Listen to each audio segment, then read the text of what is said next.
people do you suggest be in attendance at parent-teacher conferences, and what role do these people play? So, I guess either one of Is that my job to say that? Usually at a parent-teacher conference, it's just me and the parents, unless there is an issue that I feel like I can't help them with, or something that I need further assistance with. If they're having a problem or a conflict of some kind that I can't help them with, and then my supervisor will sit in on the meeting as an impartial third party to, help in any way that she can help. Yeah, same thing with me. Usually it's just me and the parent, but I have had times where I know the parent is going to come in and possibly be a little abrasive.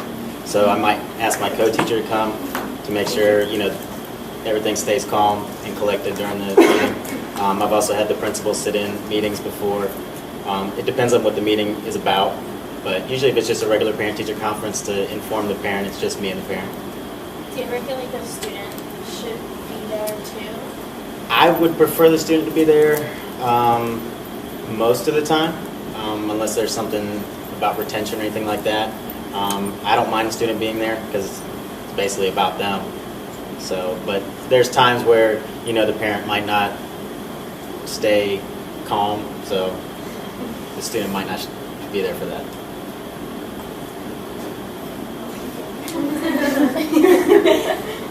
What do you do in a case of verbal, physical, or emotional harassment?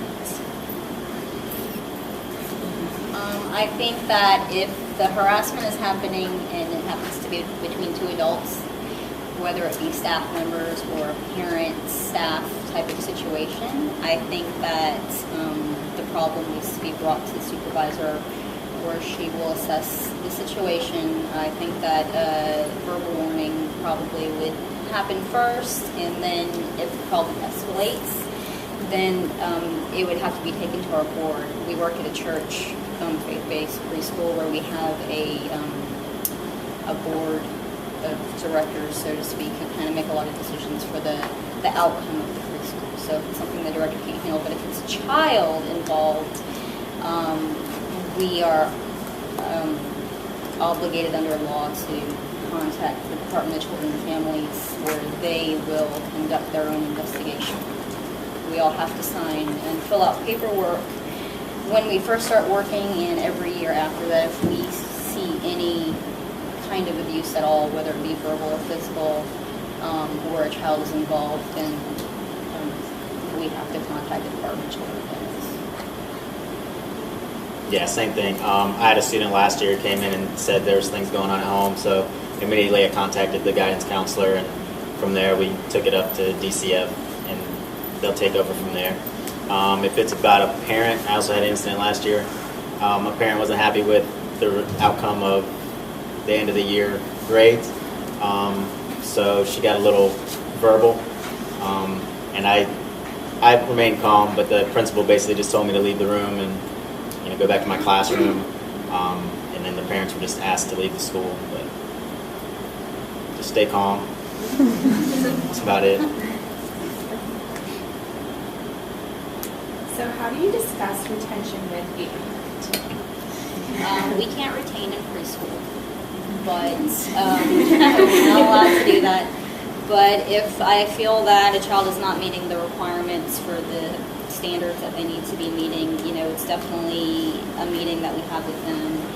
The parent can choose to keep them back in preschool for another year if they feel that they're not ready to move forward. But a lot of the decisions, based on them doing that, can ultimately come to cost, because you're only allowed, VPK is a free service, but it's only free for 1 year for the parent, for the age of the child. So if a parent did decide to keep their child in preschool for another year, then there would be higher costs involved.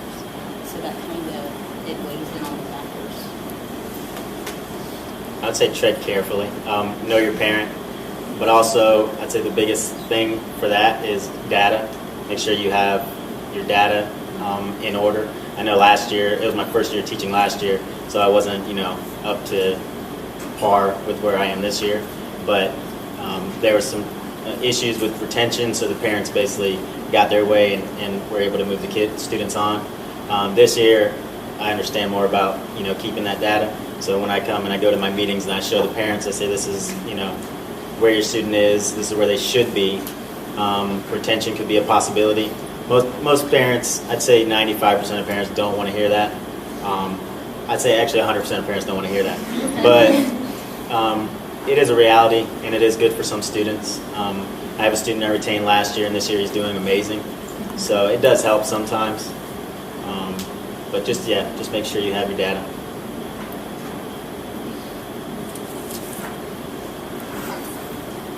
What are the essential components of preparing for a meeting? Having your data. Definitely be prepared with your paperwork. You need definitely, some parents need to see it on paper, or it's a lot harder to talk to a parent when their child is struggling in an area. So it's easier sometimes when you have something that you can show them. This is where they're lacking. I can definitely offer some helpful tips on things that they can do to strengthen the skills at home where they're lacking at. I've never had a child not do well in all the areas that we teach, maybe just one or two. So I like to tell them that it's a homeschool connection to where, we work with them at school, but they can also do their part and help at home as well. They should see progress, and I would have a follow-up after that to kind of touch base with them and see how it's working. Yeah, definitely have your paperwork. Make sure you know the student for one. I know sometimes you have meetings at the beginning of the year. Know the student. Try to get as much background as you can on the parent.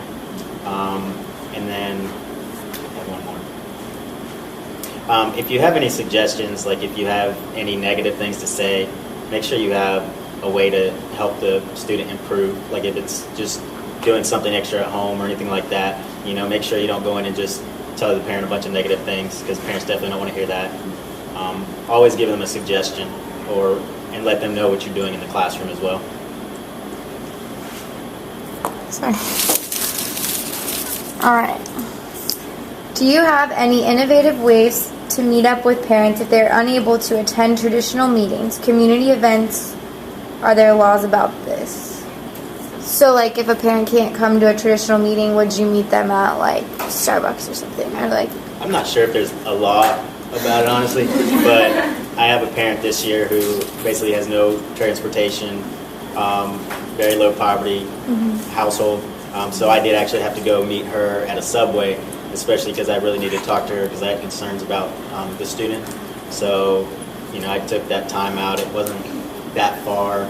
Yeah. And I knew it would help the student out. So I agree. I think that, sometimes scheduling conflicts or whatever the reason is why you can't meet, if a parent really wants to meet and you feel that it's really important that you do, that there are definitely other ways.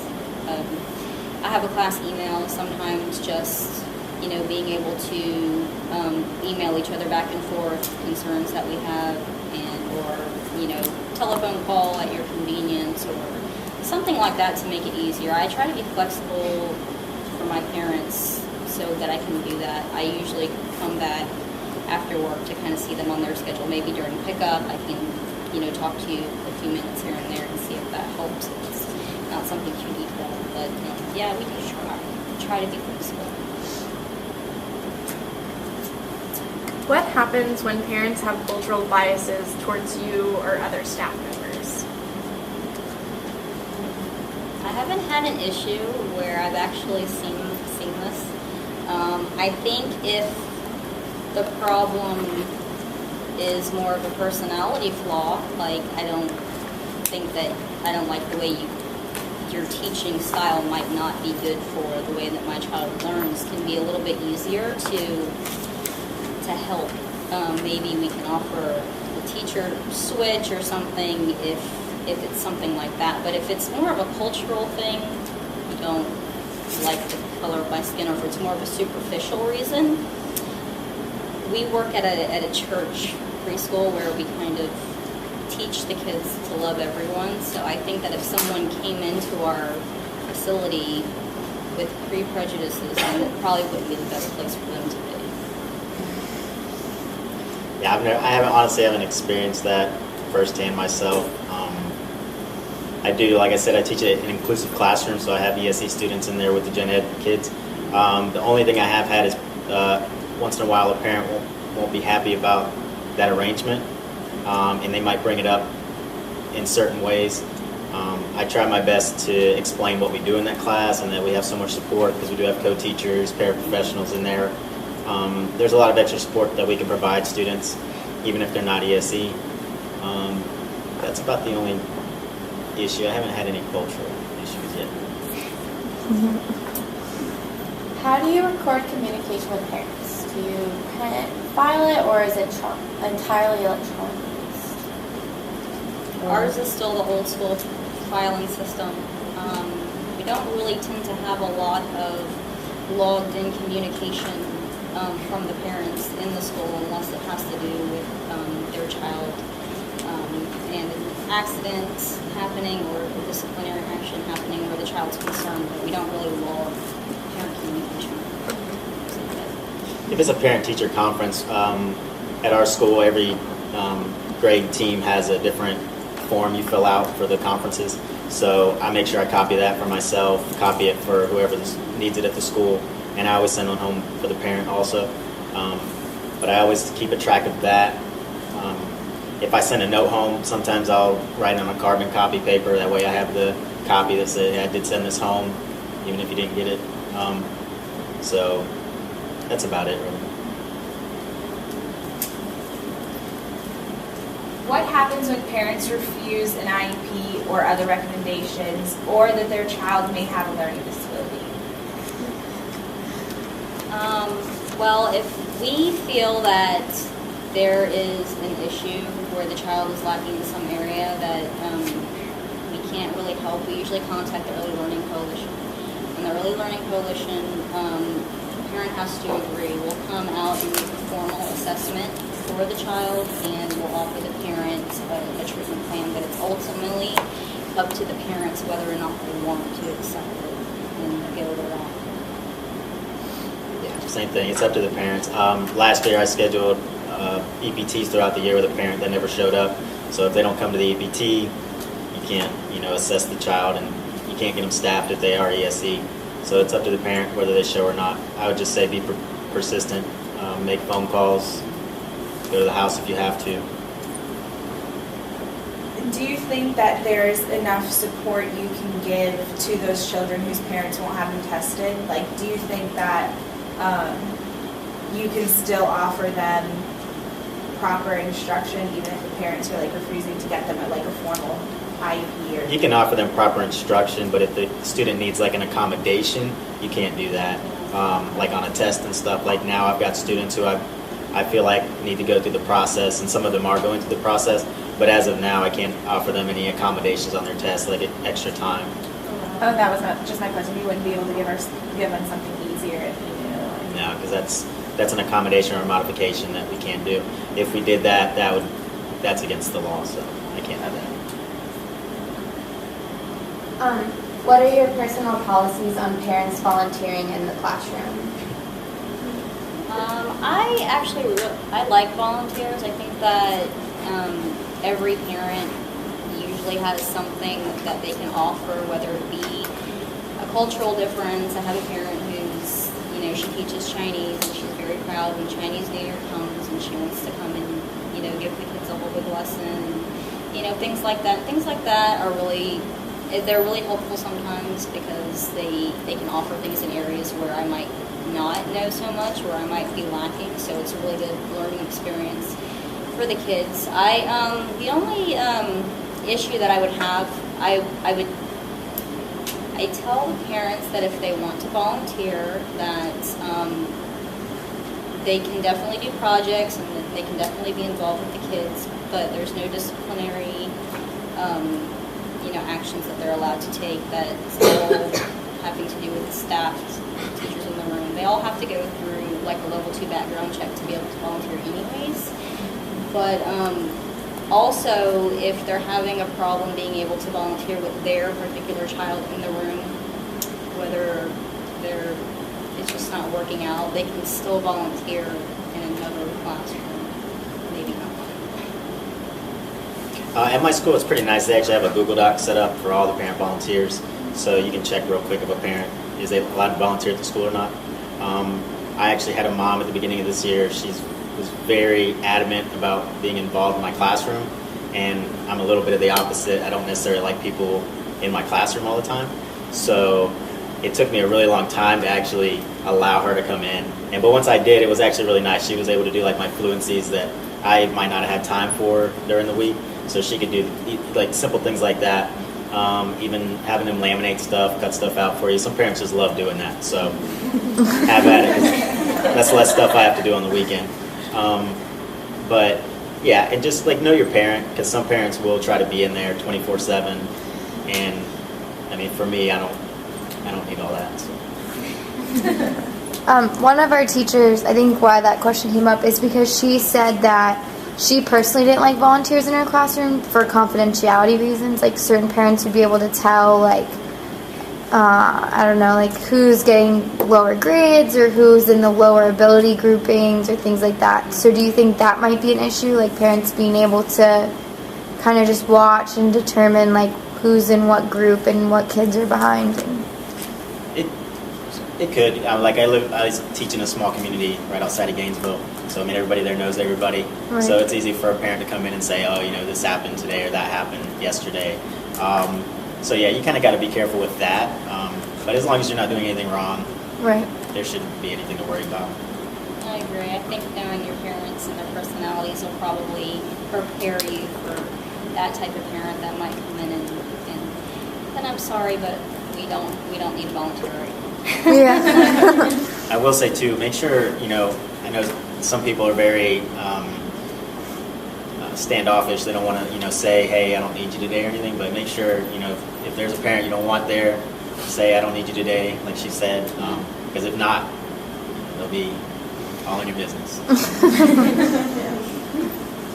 How do you effectively communicate with the parents of English language learners? Of what? Of ELLs? English language. Oh, I don't really have that problem. I know for me this year was a little different. I'm used to having students whose parents speak Spanish, but I actually had a student this year whose parents also spoke Chinese. So I do my best. It is hard because the school sends so much stuff home, and even the district sends things home. So it's hard to translate all that, but I try my best to translate as much as I can. If I write a note from myself, I'll just throw it through Google Translator real quick. And then I'll make sure I send both copies home, the English and Spanish, or whatever the language is. That way, even if the parent can't read it, because some parents, you know, are illiterate in either language. So sometimes I'll send it home in English too, so the child can also, if they need to, read it to the parent. Our school also, I think it's our district, has something called Transact, which you're able to translate a lot of the documents that the school has for field trips and stuff like that. What happens when a parent refuses to meet with you? You can't force them to come to a meeting. I feel like if there's really important information that I feel that it's necessary for them to know, then I'll definitely send home a written communication. I feel like we need to set up a meeting and this is why, and maybe by explaining to them why they need to come in will kind of help. But ultimately, if they refuse to meet with you, it's really difficult because it's kind of in their court. They have to want to come in. I've never had a parent not want to meet though. It's usually the opposite, where they want to meet for everything. I would say just keep a paper trail of communication attempts, whether it's phone calls, notes home, whatever it is. Keep a paper trail of that. And then if you feel like it's like something neglectful, I would probably bring it up to the guidance counselor and take it up from there.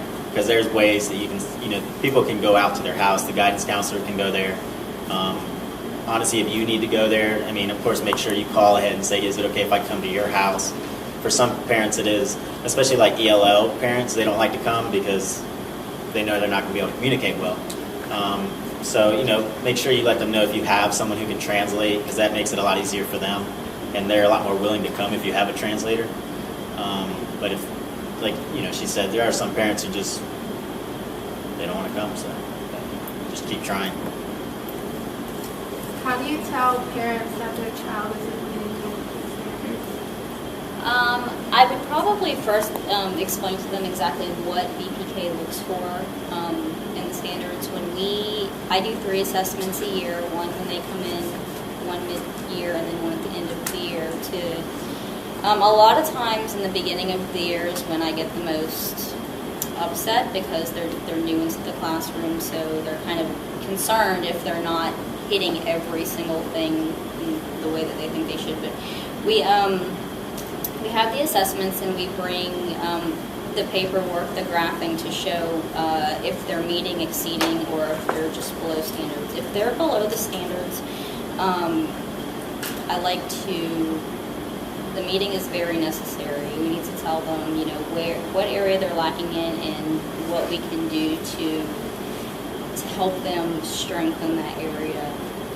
And it's a lot easier in the classroom when you know where a child is lacking, so you can put more focus on their weaker areas and just explain that to the parents. And I would definitely do a follow-up with them before the next assessment, and around that time. I'm sorry, I didn't hear the question. Did you say, how do you tell them if their child is not meeting the standards? Okay. Like I said before, make sure you have your data. I like to put as much as I can on one spreadsheet for the parent. That way it's like really easy for them to see all at once, so you're not having to flip through pages and pages and show them, because most parents don't know how to read some of that stuff or show them anyway. So it's a lot easier if you put it in a format that they can understand. And then just explain to them where, you know, what the standards are. If you have your median or your average for your whole class, show them that. That way they can compare it with, you know, what your whole class is doing also. And then just show them what your child should be doing, and then, you know, what's happening, where you think their weakness is, and how you can improve it. How do you report student progress so that you have data to show at the meetings? Our assessments go through the computer system. It's electronic. It comes to the state of Florida. So we do the assessment that the state sends to us. And the scores for each area, they're broken down in 4 sections. And the scores are printed to the computer system, and then it prints out a graph to show if they're below meeting or exceeding standards in that particular area. So it breaks it down into 4 areas. And then it also does the graphing by class. So it shows where we don't show that one to the parents, but just to keep for our records, where it shows where your child is in the whole class. So when we have the meetings with the parents, we give them their graph to show where their child is, you know, where their strengths are, and where their weaknesses are, and where they're doing really well. It helps break it up so we know where to help them, give them a little bit more help in certain areas. When you start teaching, you'll see all these tests that they don't teach you about in college, that you have to give all the time, and that there's not really time for. But yeah, we have the same thing. We have this year we've been bogged down with tests. We have the FAIR test that we're supposed to give 3 times a year. We have the STAR test that we give 3 times a year, and they're all usually about the same time. So, and then this year we also have a new one we gave, the Discovery Ed test. They're all pretty much the same kind of thing. The STAR test we give is just for reading, though, so that shows where the student came into us at. Same with the FAIR, and same with the Discovery Ed test. We always give one at the beginning of the year, like a baseline. This is where your student is this year. This is where they should have been coming into us. So if there's anything, you know, that's below there, then that's a red flag. You might want to start that child on like an intervention or something. Make sure you let the parents know. And then in the middle of the year, hopefully the students have caught up or exceeded, and then the same at the end of the year. Because you don't want to send a student off at the end of the year if they're not, where they're supposed to be. And that's definitely a point to bring up to parents too, for like the question earlier for retention. Saying your child isn't quite ready for the next grade because of their reading ability, their math ability, whatever it might be. For like an open house at the beginning of the year, if parents were like, I would be interested in meeting with you, would you go ahead and explain, well, this is what your student is entering at, especially in first or second grade? Or would you wait till the middle of the year or sometime in like October or November and be like, okay, so this is where they were at with our standardized testings, and this is kind of what I've seen. Would you try and give an intervention and say, well, maybe, if you work at home with vocabulary, just talking, using like more complex words or whatever they're really struggling with, do you think that would be appropriate, or would you just wait until you have like more, stronger data to support it? I would use the very first thing you have, Okay. especially because at open house you might not have that much. But I would still show them to say, this is where they are. Maybe they could have even just been having a bad day that day.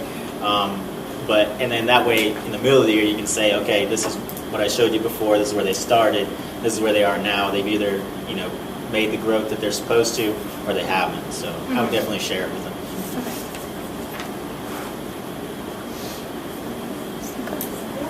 But just a general question, how often do you provide your parents with the assessment data? Is it just at meetings, or do you send it home periodically, or? As soon as we have our feedback from the computer system, ours have to be inputted by a certain date. So once everything's inputted into the computer, we do send parents home a copy of the graph. We don't send home a copy of the actual assessment. I do set the book out in my classroom, so if the parents want to look through it and see the kinds of questions that I'm asking them, they're more than welcome to come and look through it. But I don't show them the book only because it's got all the answers in it, and some of the it goes through assessments 1, 2, and 3, and some of the questions you'll see from one to the next are the same, and some change. So we give them the graph as soon as they're ready, and a lot of times leave it up to the parents to schedule conferences, unless there are ones that I feel definitely need to, and then I'll approach them. It depends on what the assessment is. The nice thing about the FAIR assessment is after you're done with it, you can actually print out like a parent letter, and it'll actually explain this means this means that. So it's really nice. And you can even send it in Spanish, but I think those are the only 2 languages you can send it home in. But yeah. Send those home, and then like if it's a weekly test, say a weekly reading test that I give, I'll usually just send it home. That way I know the parents get it. But if it's like a really low score, I'll put a stamp on it that says please sign and return. That way I have the parent's signature on it for future, like if I did want to need to retain a student, I can say, you signed all these things that, low test scores and stuff like that. Same with math. If it's like a weekly math test, I just send those home. But there's also benchmark tests that we cannot send home, so it's hard to share those. Some parents do want to see them. I would recommend maybe making like an assessment tracker. I made one this year. I'll admit I don't use it as well as I should, but it's pretty nice. It's just a spreadsheet. Write the assessment down, date, and then the score, and then that's an easy way. Have students keep it in like their take-home binder or something like that. That way parents can see that.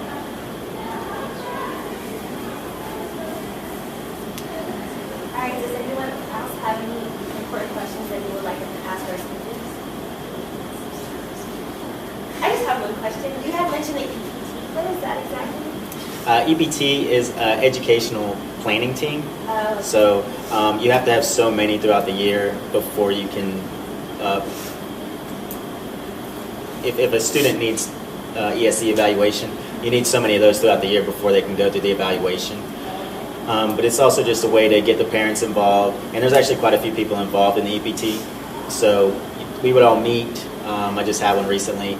And then you just explain to the parent, this is for us to plan what we can do to help your student succeed. And then if they're not succeeding after we do all these, I'm sure you've heard the RTI process. Now it's MTSS. I'm sure it'll be something different in a couple of years. It's all the same thing, though. So basically you tell the parent, your child's in a tier 2 now. We're going to bump them up because they need more intervention. And then after that, if they're not showing growth, then we're definitely concerned and we might need to send them off for evaluation. But you still have to get the parent consent. So. Do either of you send home weekly or monthly newsletters? Do you take the time to do that? I'm not gonna lie, I don't necessarily take the time to do the monthly ones, but my team leader does. So Okay. she'll make one, and then she sends it to all the people in the team. I throw my name on it, and then we send it home. But I do have a weekly. It's just it's a reading log mostly, and then on the back of it I have all the reading skills that they need to practice that week. And at the top of that there is a place for me to put like important information, any important dates coming up that week. So I do keep that. We used to write newsletters per class, but we started going paperless, I guess, and more electronic. A lot of the teachers were putting the same things. These are our themes for the week. This is what we're working on. So they turned it into to a calendar. They sent home to the parents. We send home daily reports, though. So if there's specific information that I need to communicate to a parent that's not going to be on it, then they get that through a daily report.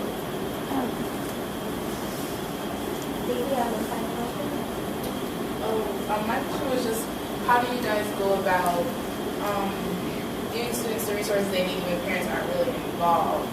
Like, I know you guys say like a lot of times you can send things home or have parents sign them, but what about when they don't come back signed, or if you know students are going through a lot at home? I'm not really sure. It's not a really intense question. I'm sorry. No, I think I get what you're saying. That'd probably be a situation where I keep track of all the paperwork I've sent home, and then possibly get the guidance counselor involved, because there could be neglect going on at the home.